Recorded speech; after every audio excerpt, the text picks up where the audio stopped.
কিরে ভাই, তোর কি সফলতার দরকার নাই? তুই কি সফল হবি না?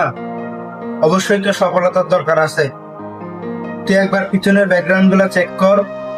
যখন তুই খালি পকেটে তোর ভাই বন্ধুর কাছে গেছিলি, তখন তারা তোকে অপমানমূলক কথাবার্তা বলছিল।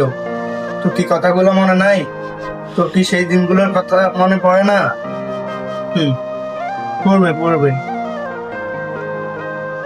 তুই কি ভুলে গেছিস যখন খালি পকেটে তোর আত্মীয় স্বজনের কাছে গেছিলি কিছু টাকার জন্য? তখন তারা তোকে দুধ ধার করে তাড়িয়ে দিল।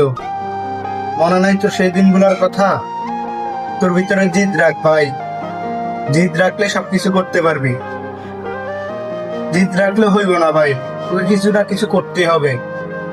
তুই দেশটা ছাড়, দেশটা ত্যাগ কর, বিদেশ আয়। বিদেশ এমন একটা জায়গা ভাই, পরিস্থিতি পরিস্থিতি তোকে সবকিছু শিখিয়ে দিবে। তুই নিজে কিছু শিখা লাগবে না, পরিস্থিতি তোকে শিখিয়ে দিবে যে কিভাবে চলতে হয়, কিভাবে মানুষের সাথে ব্যবহার করতে হয়, সবকিছু তোকে শিখিয়ে দিবে পরিস্থিতি। একটা বিশ্ববিদ্যালয় তোকে সেই শিক্ষাটা দিতে পারবে না। তোর কি সেই অপমানমূলক জায়গাগুলোতে যাইতে মন চায় না? অবশ্যই তোকে সফল হয়ে পকেট ভর্তি করে তাদের সামনে যাইবি, তাদেরকে দেখিয়ে দিবি, দেখ আমার দ্বারা সম্ভব হয়েছে, আমি আজকে সফল।